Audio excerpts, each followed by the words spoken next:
ਛੇਵੇਂ ਪਾਤਸ਼ਾਹ ਦੇ ਦਰਬਾਰ ਦੀ ਇੱਕ ਘਟਨਾ ਹੈ। ਮੈਂ ਅਕਸਰ ਕਈ ਵਾਰੀ ਵੀ ਗੱਲ ਕਰਦਾ ਹੁੰਦਾ ਕਿ ਛੇਵੇਂ ਪਾਤਸ਼ਾਹ ਦੇ ਜੀਵਨ ਨੂੰ ਕਿਤੇ ਪੜ੍ਹੀਏ ਨਾ ਅਸੀਂ, ਤੇ ਬਹੁਤ ਜ਼ਿੰਦਗੀ ਦੇ ਜਿਹੜੇ ਔਖੇ ਸਵਾਲ ਨੇ ਉਹ ਛੇਵੇਂ ਪਾਤਸ਼ਾਹ ਨੇ ਇੰਨੇ ਸੌਖੇ ਤਰੀਕੇ ਦੇ ਨਾਲ ਸਮਝਾ ਦਿੱਤੇ ਹਨ ਕਿ ਆਮ ਇਨਸਾਨ ਜਿਹੜਾ ਕਦੀ ਸੋਚ ਵੀ ਨਹੀਂ ਸਕਦਾ। ਸਵਾਲ ਬੜੇ ਔਖੇ ਨੇ ਤੇ ਗੁਰੂ ਪਾਤਸ਼ਾਹ ਨੇ ਸਮਝਾ ਬੜੇ ਸੌਖੇ ਤਰੀਕੇ ਦੇ ਨਾਲ ਦਿੱਤੇ। ਪਾਤਸ਼ਾਹ ਬੈਠੇ ਦਰਬਾਰ ਦੇ ਵਿੱਚ, ਇੱਕ ਪੰਡਿਤ ਜੀ ਆ ਗਏ ਤੇ ਆ ਕੇ ਇੱਕ ਸਵਾਲ ਕਰਦੇ ਨੇ।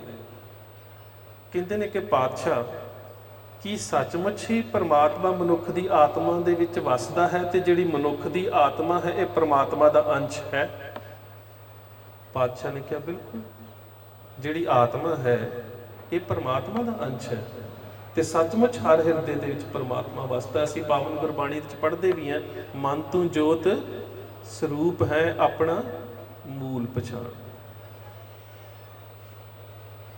ਕਹਿੰਦਾ ਨਹੀਂ ਪਾਤਸ਼ਾਹ ਸਮਝਾਓ ਕਿਵੇਂ?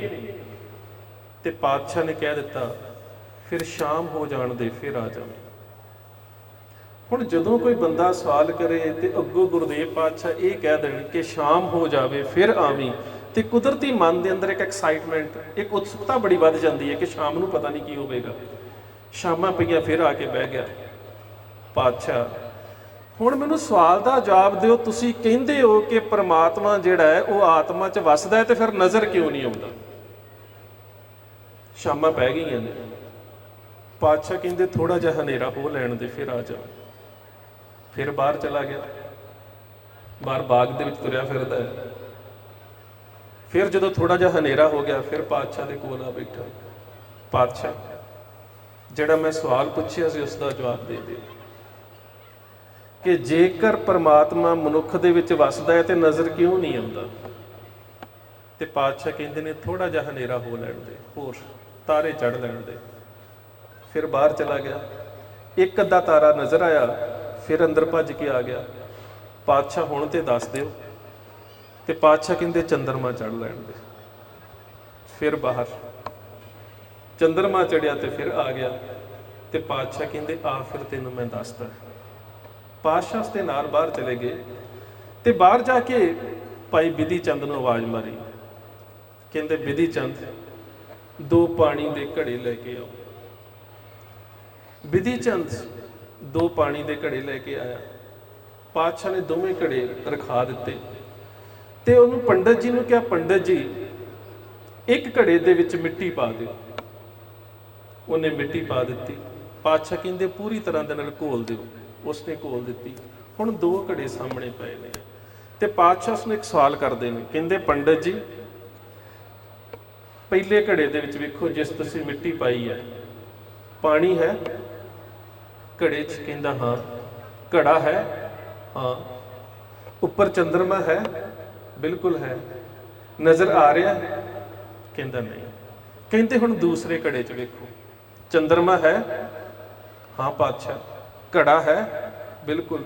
ਪਾਣੀ ਹੈ? ਬਿਲਕੁਲ। ਨਜ਼ਰ ਆ ਰਿਹਾ ਨਾ? ਕਹਿੰਦਾ ਹਾਂ। ਪਾਤਸ਼ਾਹ ਕਹਿੰਦੇ ਕਿਉਂ ਨਜ਼ਰ ਆ ਰਿਹਾ? ਕਹਿੰਦਾ ਕਿਉਂਕਿ ਪਾਣੀ ਸਾਫ਼ ਹੈ। ਪਾਤਸ਼ਾਹ ਕਹਿੰਦੇ ਬਸ ਇਹੀ ਤੇਰੇ ਸਵਾਲ ਦਾ ਜਵਾਬ ਹੈ। ਪਰਮਾਤਮਾ ਤਾਂ ਹਰ ਹਿਰਦੇ 'ਚ ਵਸਦਾ ਹੈ, ਪਰ ਵਿਕਾਰਾਂ ਦੀ ਮਿੱਟੀ ਤੇ ਘੱਟਾ ਹੀ ਇੰਨਾ ਇਕੱਠਾ ਕਰ ਲਿਆ ਕਿ ਨਜ਼ਰ ਨਹੀਂ ਆ ਰਿਹਾ। ਇਹੀ ਤਾਂ ਤੇਰੇ ਸਵਾਲ ਦਾ ਜਵਾਬ ਹੈ। ਹੁਣ ਤੁਸੀਂ ਵੇਖੋ, ਸਵਾਲ ਬਹੁਤ ਔਖਾ ਹੈ, ਸਮਝਾਉਣਾ ਹੋਵੇ ਕਿਸੇ ਨੂੰ ਤਾਂ ਬਹੁਤ ਔਖਾ ਲੱਗਦਾ ਹੈ, ਪਰ ਕਿੰਨੀ ਸਹਿਜ ਦੇ ਵਿੱਚ ਸਮਝਾ ਦਿੱਤਾ ਪਾਤਸ਼ਾਹ ਨੇ। ਇੰਨੇ ਸਹਿਜ ਦੇ ਵਿੱਚ ਕਿ ਮੈਂ ਸੋਚਦਾ ਕਿ ਕਿਸੇ ਵੀ ਮਨੁੱਖ ਦੇ ਸਾਹਮਣੇ ਸਵਾਲ ਕੀਤਾ ਜਾਵੇ ਤੇ ਉਹ ਅੱਜ ਦੇ ਸਮੇਂ ਦੇ ਵਿੱਚ ਵੀ ਇਸ ਪ੍ਰਯੋਗਿਕ ਤਰੀਕੇ ਦੇ ਨਾਲ ਸਮਝਾ ਨਹੀਂ ਸਕਦਾ। ਪੰਡਿਤ ਨਿਤਿਆਨੰਦ ਗੁਰਦੇਵ ਪਾਤਸ਼ਾਹ ਦੇ ਕੋਲ ਆ ਗਿਆ। ਗਰੁੜ ਪੁਰਾਣ ਦੀ ਕਥਾ ਦੇ ਵਿੱਚ ਬੜਾ ਮਾਹਰ ਸੀ। ਅੱਜ ਜਿੰਨੀਆਂ ਵੀ ਸਾਨੂੰ ਮਰਨ ਤੋਂ ਬਾਅਦ ਦੀਆਂ ਬਿਮਾਰੀਆਂ ਚੰਬੜੀਆਂ ਨਾ, ਮੈਂ ਮਰਨ ਤੋਂ ਬਾਅਦ ਦੀਆਂ ਬਿਮਾਰੀਆਂ ਦੀ ਗੱਲ ਕੀਤੀ ਹੈ, ਇਹ ਜ਼ਿਆਦਾਤਰ ਗਰੁੜ ਪੁਰਾਣ ਦੀ ਦੇਣ ਹੈ। ਘਰ ਦੇ ਵਿੱਚ ਮੌਤ ਹੋ ਜਾਂਦੀ ਹੈ, ਸਾਡੀ ਰਹਿਤ ਮਰਿਆਦਾ ਕਹਿੰਦੀ ਹੈ ਕਿ ਅੰਤਮ ਅਰਦਾਸ ਤੋਂ ਬਾਅਦ ਕੁਛ ਨਹੀਂ ਕਰਨਾ, ਤੇ ਅਸੀਂ ਅੰਤਮ ਅਰਦਾਸ ਜਦੋਂ ਹੁੰਦੀ ਉਸੇ ਵੇਲੇ ਕਹਿਣਾ ਸ਼ੁਰੂ ਕਰ ਦਿੰਦੇ ਹਾਂ, ਜੀ ਵਰੀਣਾ ਵਰੀਣੇ ਤੇ ਜ਼ਰੂਰ ਆ ਜਾਓ। ਇਹ ਕਿੱਥੋਂ ਆ ਗਿਆ ਜੀ? ਸਾਡੀ ਤਾਂ ਰਸਮ ਨਹੀਂ ਸੀ। ਸਾਡੀ ਤਾਂ ਰਹਿਤ ਮਰਿਆਦਾ ਦੇ ਵਿੱਚ ਵੀ ਨਹੀਂ ਲਿਖੀ। ਇਹ ਵਰੀੜਾ ਕਿੱਥੋਂ ਆ ਗਿਆ ਸਾਡੇ ਵਿੱਚ? ਇਹ ਤੁਹਾਡੇ 'ਚ ਗਰੁੜ ਪੁਰਾਣ ਦੇ ਵਿੱਚੋਂ ਆਇਆ। ਕਿਉਂਕਿ ਗਰੁੜ ਪੁਰਾਣ ਦੇ ਵਿੱਚ ਲਿਖਿਆ ਹੈ ਕਿ ਜਦੋਂ ਬੰਦਾ ਮਰ ਜਾਂਦਾ ਹੈ ਤੇ ਮਰਨ ਤੋਂ ਬਾਅਦ ਜਿਹੜੀ ਉਹਦੀ ਆਤਮਾ ਪਿੱਤਰ ਲੋਕ 'ਚ ਜਾਂਦੀ ਹੈ, ਤੇ ਜਦੋਂ ਆਤਮਾ ਪਿੱਤਰ ਲੋਕ ਦੇ ਵਿੱਚ ਜਾਂਦੀ ਹੈ ਤੇ ਆਤਮਾ ਦੇ ਪਿੱਤਰ ਲੋਕ 'ਚ ਜਾਣ ਤੋਂ ਬਾਅਦ ਪਿੱਤਰ ਲੋਕ ਦੇ ਦਰਵਾਜ਼ੇ 13 ਮਹੀਨੇ ਤੱਕ ਖੁੱਲੇ ਰਹਿੰਦੇ ਆ। ਇਹ ਚੰਦਰਮਾ ਦੇ ਮਹੀਨੇ 13 ਜੇ ਸੂਰਜੀ ਮਹੀਨੇ 12 ਬਣਦੇ ਆ। ਇਸੇ ਕਰਕੇ ਸਾਡੇ ਕਹਿੰਦੇ ਨੇ ਜੀ ਸਾਲ ਤੋਂ ਪਹਿਲਾਂ ਵਰੀਣਾ ਕਰ ਲਓ, ਕਿਉਂਕਿ ਬਾਅਦ 'ਚ ਦਰਵਾਜ਼ੇ ਬੰਦ ਹੋ ਜਾਣ। ਕਹਿੰਦੇ ਕਿ ਉਹਦੇ ਪਿੱਤਰ ਲੋਕ ਦੇ ਦਰਵਾਜ਼ੇ ਜਿਹੜੇ ਨੇ ਉਹ ਖੁੱਲੇ ਰਹਿੰਦੇ ਨੇ, ਤੇ ਉਹਨੇ ਦਿਨਾਂ ਦੇ ਵਿੱਚ ਤੁਸੀਂ ਆਪਣੇ ਬਜ਼ੁਰਗਾਂ ਦੇ ਵਾਸਤੇ ਜੋ ਵੀ ਜੁੱਤੀ, ਬਰਤਨ, ਬਸਤਰ ਉੱਪਰ ਭੇਜਣਾ ਸਭ ਕੁਝ ਭੇਜ ਸਕਦੇ ਹੋ। ਉਸ ਤੋਂ ਬਾਅਦ ਦਰਵਾਜ਼ੇ ਬੰਦ ਹੋ ਜਾਂਦੇ ਨੇ ਤੇ ਫਿਰ ਖੁੱਲਦੇ ਨੇ ਅੱਸੂ ਦੇ ਮਹੀਨੇ ਕੁਝ ਦਿਨਾਂ ਵਾਸਤੇ, ਜਿਨ੍ਹਾਂ ਦਿਨਾਂ 'ਚ ਫਿਰ ਸ਼ਰਾਧ ਕੀਤੇ ਜਾਂਦੇ। ਇਹ ਰਸਮ ਸਾਡੀ ਉੱਥੋਂ ਹੀ ਆਈ ਤੇ ਸੱਚ ਜਾਣਿਓ ਗੁਰਮਤ ਵਿਚਾਰਧਾਰਾ ਤਾਂ ਇਸ ਦੀ ਪ੍ਰਵਾਨਗੀ ਨਹੀਂ ਦਿੰਦੀ, ਨਾ ਹੀ ਸਾਡੀ ਸਿੱਖ ਰਹਿਤ ਮਰਿਆਦਾ ਦੇ ਵਿੱਚ ਲਿਖਿਆ। ਪਰ ਕਰਦੇ ਅਸੀਂ ਸਾਰੇ ਹੀ ਹਾਂ, ਜਿੰਨੇ ਵੀ ਆ ਨਾ, ਕਰਦੇ ਅਸੀਂ ਸਾਰੇ ਹੀ ਹਾਂ। ਅਸੀਂ ਮੁੱਕਰ ਨਹੀਂ ਸਕਦੇ, ਗੁਰੂ ਦੀ ਹਜ਼ੂਰੀ 'ਚ ਬੈਠੇ ਹਾਂ, ਅਸੀਂ ਸਾਰੇ ਇਹ ਕੁਝ ਕਰਦੇ ਹਾਂ। ਅਸੀਂ ਵੀ ਜੁੱਤੀ, ਬਰਤਨ, ਬਸਤਰ ਸਭ ਕੁਝ ਦਿੰਦੇ ਆ। ਇਹ ਗੱਲ ਵੱਖਰੀ ਹੈ ਕਿ ਅਸੀਂ ਸਰਾਧ ਦਾ ਸਿੱਖਾਂ ਵਾਲਾ ਰੂਪ ਕਰ ਦਿੱਤਾ। ਅਸੀਂ ਕਹਿੰਦੇ ਹਾਂ ਕਿ ਤੁਸੀਂ ਗਰੁੜ ਪੁਰਾਣ ਦਾ ਪੜ੍ਹ ਕੇ ਕਰਦੇ ਹੋ, ਅਸੀਂ ਸੁਖਮਨੀ ਸਾਹਿਬ ਦਾ ਪਾਠ ਕਰਵਾ ਲੈਂਦੇ।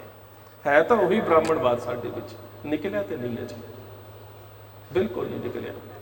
ਉਹ ਪੰਡਿਤ ਨਿਤਿਆਨੰਦ 6ਵੇਂ ਪਾਤਸ਼ਾਹ ਦੇ ਕੋਲ ਆ ਗਿਆ। ਬੜੀਆਂ ਚੀਜ਼ਾਂ ਨੇ ਵੈਸੇ, ਅਸੀਂ ਬਾਹਰ, ਮੈਂ ਇੱਕ ਗੱਲ ਤੋਂ ਹੈਰਾਨ ਹੋ ਜਾਂਦਾ, ਅਸੀਂ ਬਾਹਰੀ ਧਰਮਾਂ 'ਚੋਂ ਲਿਆ ਬਹੁਤ ਹੈ, ਬਹੁਤ ਕੁਛ, ਜੋ ਵੀ ਸਾਨੂੰ ਜਿੱਥੋਂ ਜੋ ਵੀ ਚੰਗਾ ਲੱਗਾ ਨਾ, ਅਸੀਂ ਉਹੋ ਹੀ ਆਪਣੇ ਧਰਮ ਦਾ ਹਿੱਸਾ ਬਣਾ ਲਿਆ। ਮੈਂ ਸ਼ਾਇਦ ਪਿਛਲੀ ਵਾਰੀ ਵੀ ਗੱਲ ਸਾਂਝੀ ਕੀਤੀ ਸੀ, ਮੇਰੇ ਪਿਤਾ ਦੀ ਮੌਤ ਹੋ ਗਈ। ਜਦੋਂ ਲਾਸ਼ ਘਰ ਰੱਖੀ ਸੀ ਤੇ ਸਾਡੇ ਗੁਆਂਢ ਦੇ ਵਿੱਚੋਂ ਇੱਕ ਸਿਆਣੀ ਬਜ਼ੁਰਗ ਬੀਬੀ ਆਈ, ਕਹਿੰਦੀ ਪੁੱਤ ਕਾਨਾ ਨਹੀਂ ਰੱਖਿਆ ਲੱਗ ਗਿਆ। ਪਤਾ ਨਹੀਂ ਇੱਥੇ ਤੁਹਾਡੇ ਰੱਖਦੇ ਕਿ ਨਹੀਂ ਰੱਖਦੇ, ਸਾਡੇ ਪਿੰਡਾਂ ਰੱਖਦੇ ਇੱਥੇ ਜੀ। ਕਹਿੰਦੇ ਕਾਨਾ ਨਹੀਂ ਰੱਖਿਆ। ਮੈਂ ਕਿਹਾ ਨਹੀਂ ਜੀ ਅਸੀਂ ਮੁਸਲਮਾਨ ਨਹੀਂ ਹੈਗੇ। ਕਹਿੰਦੀ ਇਹ 'ਚ ਮੁਸਲਮਾਨਾਂ ਵਾਲੀ ਕਿਹੜੀ ਗੱਲ ਆ, ਕਾਨਾ ਜ਼ਰੂਰ ਰੱਖੀਦਾ ਮਰੇ ਬੰਦੇ ਦੇ ਲਾਗੇ। ਮੈਂ ਕਿਹਾ ਨਹੀਂ, ਤੇ ਕਹਿੰਦੀ ਨਹੀਂ ਤੇ ਲਾਸ਼ ਲੰਬੀ ਹੋ ਜਾਂਦੀ ਹੈ। ਬੜੀ ਹੈਰਾਨਗੀ ਦੀ ਗੱਲ ਹੈ। ਸਾਰਾ ਦਿਨ ਰਾਤ ਸੜਕਾਂ ਤੇ ਵੇਖੀ ਤਾਂ ਐਕਸੀਡੈਂਟ ਹੋਏ ਹੁੰਦੇ ਨੇ, ਲਾਸ਼ਾਂ ਪਈਆਂ ਹੁੰਦੀਆਂ, ਕੋਈ ਲਾਸ਼ ਲੰਮੀ ਨਹੀਂ ਹੁੰਦੀ। ਜਿਹੜਾ ਬੰਦਾ ਜਿਉਂਦਿਆਂ ਜਿੰਨਾ ਕੁ ਕੱਦ ਵਧਣਾ ਸੀ ਵੱਧ ਗਿਆ, ਮਰਨ ਤੋਂ ਬਾਅਦ ਕਿੰਨਾ ਕੁ ਵੱਧ ਜਾਣਾ। ਖੈਰ, ਮੈਨੂੰ ਫਿਰ ਕਹਿੰਦੀ ਨਹੀਂ ਪੁੱਤ ਲਾਸ਼ ਦੇ ਲਾਗੇ ਕਾਨਾ ਜ਼ਰੂਰ ਰੱਖੀਦਾ। ਮੈਂ ਫਿਰ ਜਵਾਬ ਉਹੀ ਦਿੱਤਾ, ਮੈਂ ਕਿਹਾ ਅਸੀਂ ਮੁਸਲਮਾਨ ਨਹੀਂ। ਕਹਿੰਦੀ ਇਹ 'ਚ ਮੁਸਲਮਾਨਾਂ ਵਾਲੀ ਕਿਹੜੀ ਗੱਲ ਹੈ। ਮੈਂ ਉਹਨੂੰ ਸਮਝਾਇਆ ਵੀ ਇਹ ਤਾਂ ਉਹਨਾਂ ਦੀ ਲੋੜ ਸੀ ਵਿਚਾਰਿਆਂ ਦੀ, ਕਿ ਜਦੋਂ ਕਿਸੇ ਦੀ ਮੌਤ ਹੋ ਜਾਂਦੀ ਸੀ, ਮਰਨ ਵਾਲੇ ਵਿਅਕਤੀ ਦੇ ਕੱਦ ਦੇ ਨਾਲ ਕਾਨਾ ਮਿਣ ਕੇ ਰੱਖ ਦਿੰਦੇ ਸੀ, ਤੇ ਜਿਨ੍ਹਾਂ ਨੇ ਕਬਰ ਪੁੱਟਣੀ ਹੁੰਦੀ ਸੀ ਉਹ ਕਬਰਸਤਾਨ 'ਚੋਂ ਕਾਨਾ ਚੁੱਕ ਕੇ ਲੈ ਜਾਂਦੇ ਸੀ ਵੀ ਉਸ ਕਬਰ ਦੇ ਕੱਦ ਦੇ ਬਰਾਬਰ ਦੀ ਕਬਰ ਪੁੱਟੀ ਜਾਵੇ। ਇਹ ਨਾ ਹੋਵੇ ਜਦੋਂ ਬਾਪੂ ਉੱਥੇ ਲੈ ਕੇ ਜਾਈਏ ਕਬਰ ਛੋਟੀ ਹੋਵੇ ਤੇ ਬਾਪੂ ਲੰਮਾ ਹੋਵੇ, ਵਿੱਚ ਹੀ ਨਾ ਆਵੇ। ਅਸੀਂ ਪਤਾ ਨਹੀਂ ਕਿੱਥੋਂ ਮਾਮਲਾ ਇਕੱਠਾ ਕਰੀ ਜਾਂਦੇ। ਹੈਰਾਨਗੀ ਦੀ ਗੱਲ ਹੈ ਕਿ ਪਤਾ ਹੀ ਨਹੀਂ ਅਸੀਂ ਕਿਹੜੀਆਂ ਕਿਹੜੀਆਂ ਰਸਮਾਂ ਜਿਹੜੀਆਂ ਨੇ ਕਿਹੜੇ ਕਿਹੜੇ ਧਰਮਾਂ 'ਚੋਂ ਲੈ ਕੇ ਆਪੇ ਆਪਣੇ ਨਾਲ ਜੋੜੀ ਜਾ ਰਹੇ, ਜਿਨ੍ਹਾਂ ਦਾ ਸਾਡੇ ਨਾਲ ਸੰਬੰਧ ਹੀ ਕੋਈ ਨਹੀਂ। ਕੁਝ ਤੇ ਐਸੀਆਂ ਨੇ ਜਿਹੜੀਆਂ ਸਮੇਂ ਦੇ ਨਾਲ ਬਣਾਈਆਂ ਗਈਆਂ, ਉਹਨਾਂ ਦੀਆਂ ਵਕਤੀ ਲੋੜਾਂ ਸੀ, ਉਹ ਵੀ ਅਸੀਂ ਧਰਮ ਦੇ ਨਾਲ ਜੋੜ ਦਿੱਤੀਆਂ।